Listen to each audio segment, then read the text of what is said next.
What up, y'all? Appreciate you showing up, hanging out, listening to my dumb ass. Like and subscribe. Excuse me. So, I mean, there's so many things to talk about. Actually, my brain's kind of blank right now, only because it's the weekend, and you know, you kind of turn it off on the weekend a little bit sometimes. This is gonna be a moving pictures video, and so I'm kind of feeling the vibe of what's going on after the developer direct that Xbox put out there. I'm looking at Twitter, and all I'm seeing is, yo, Indiana Jones, yo, Troy Baker doing the thing, yo, right?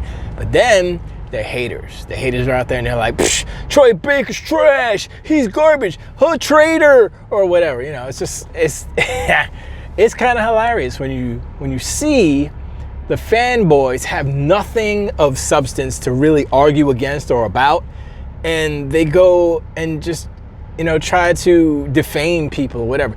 I said last video, I said Troy Baker is probably the GOAT as far as voice acting. You know what I'm saying? I mean, Dave Fennoy, you can't be like, yo, Dave Fennoy's whack or nothing, because he's not. Because Dave Fennoy, let's go, he's like the OG GOAT. And I say Troy Baker is the mainstream GOAT right now. Like, if you want a good voice person to do anybody, get Troy.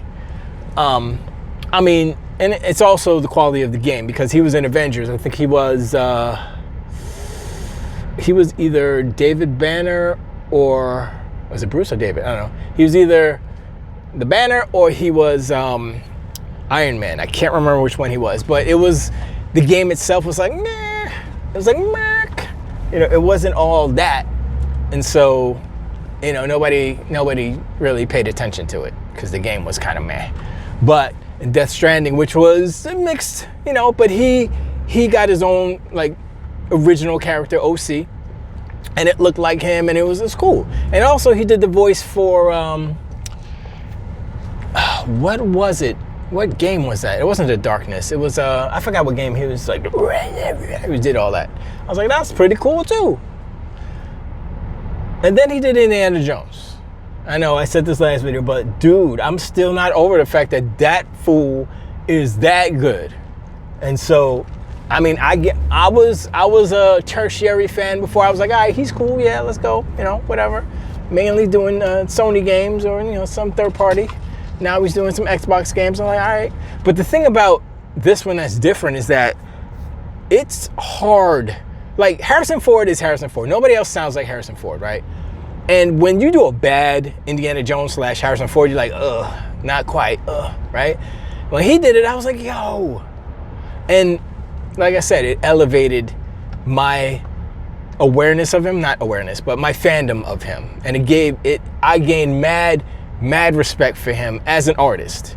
And I would say all voice actors out there, if you're aspiring, go check out Troy Baker. Check out his work. I mean, if you're a dude, obviously, but I guess it would apply to females too, because, you know, it's all about the technique. It's all about, you know, what you do. He's a singer too, plays music. He's, you know, all around a very talented person. And so, you know, I appreciate that. But anyway, like, going back to Twitter and thinking about the landscape, whether it's the fandom, or it is, that's a loud truck, or it's just kind of these websites that are doing just clickbait type of titles and such in order to appease a certain fan base or get more clicks. You know, they're weighing their options. So they say, okay, if we do a negative Xbox thing, all the ponies will be like, yay, because we need fuel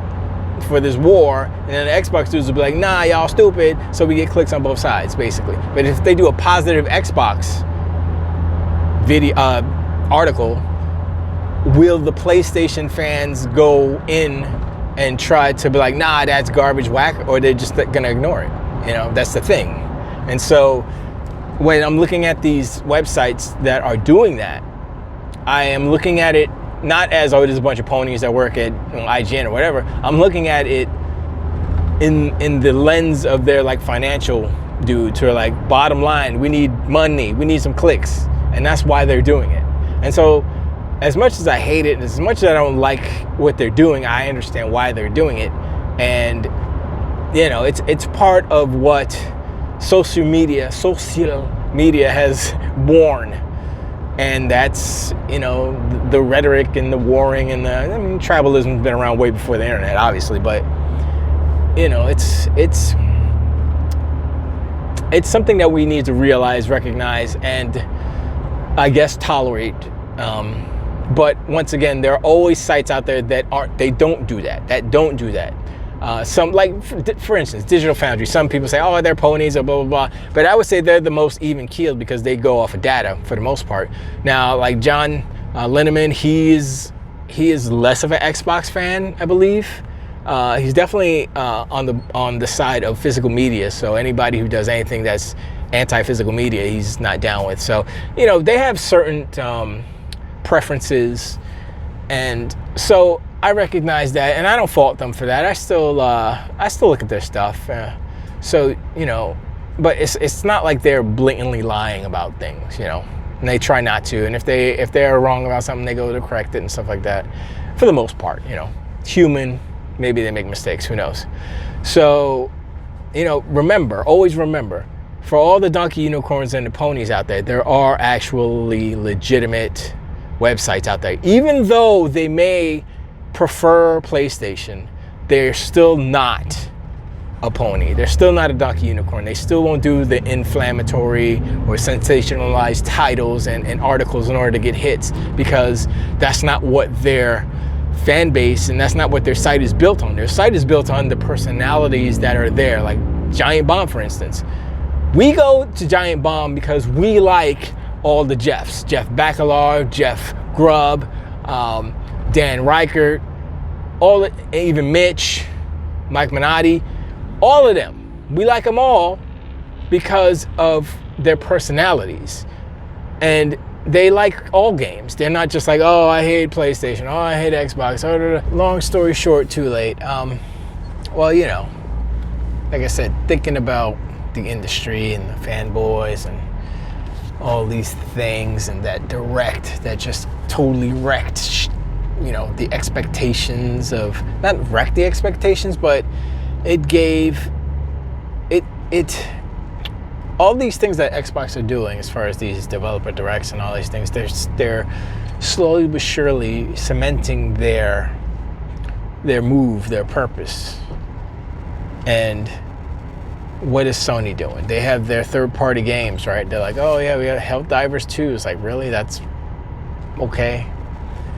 We got Final Fantasy Remake, Rebirth, or whatever that's what it's called. I don't know. It's like, wow, it's going to take you 10 years to redo this game. To remake Final Fantasy VII, it's going to take them 10 years. And the fanboys, they just, yay! Charge me $70 each to split a game into 5 parts and charge me $70 each time. And you're like, okay. And that's how Sony's getting away with murder for the most part. They're just like, well, we can't charge for one game $150, so let's split one game into 3 parts and charge $50 each. That way it doesn't seem like it's $150, but it's $150. And that's what they're doing. That's what they're literally doing. I'm not saying that's a bad idea, because what they have to do and what they are doing as far as that goes is they need to walk back their exclusive type of movement, right? So it's like these AAA bangers exclusives, oh, they're $70 now. They were $60, but it cost them too much money to make. And so, and they make them, they're 30 hours long, 20 something hours long, 15 hours long maybe, you know? And so now you're gonna get a 5-hour game, 6-hour game, a Miles Morales, you know, part 1, part 2, and part 3. Part 1, part 2, and multiplayer separate. Part 3, whatever. And so that's what you're getting now. And they're gonna charge you $50, and you're gonna think, oh wow, that's such a good deal. It's cheaper, it's $20 cheaper, because you're getting less game. So in that respect, I mean, like I said, it's walking back to what games used to be. before, you know, the PlayStation way became expected from their fans. And that's all on PlayStation. They made this bed themselves. They shouldn't have done it. But, you know, they wanted to be separate from them. They wanted to be premium. And so that's what happens. And now they have to redo it. They have to reevaluate how to make more money with the same budget. And that's basically what they did. They said it's going to be $300 million, $400 million, split it into three, 100 million plus each, $50. So they're actually making, what, $80 more than they normally would. Is that the right math? 30, yeah, $80 more. No, 30, 20, whatever math. My brain's not working right now to do that. But anyway, it's a smart business move. And I mean, the ponies and the donkey unicorns are going to eat it up. So it's not like it's, oh my gosh, there's not going to be any issues with it. But,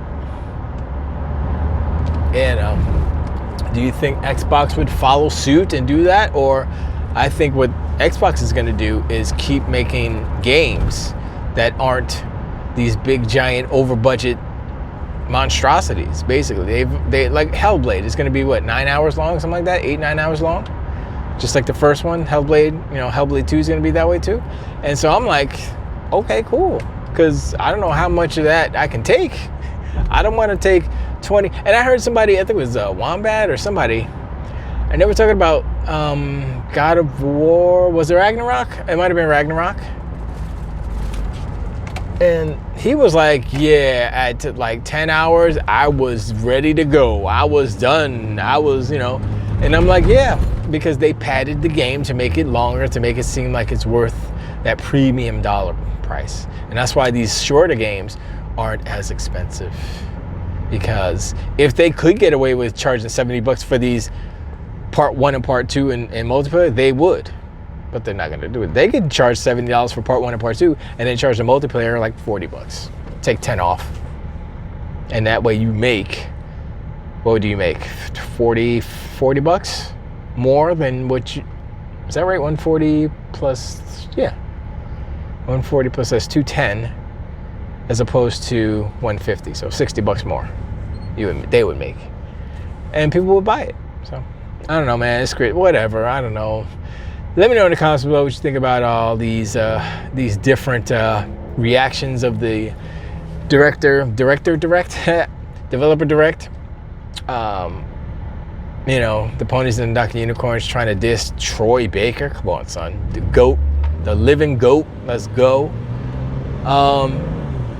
You know, and how do you think Sony's year is going to be, basically? Because it's like, you know, they got a lot of third-party stuff, but the soul of PlayStation is that the first-party bangers that they have zero. And The Last of Us Part 2 remaster is like, that ain't it. That ain't it. That's like, what are you doing, son? But anyway, I appreciate it. I'm getting on 95. I'm going to cut it short. But once again, I appreciate y'all hanging out there. And I'll talk to you on the next one. To the wait.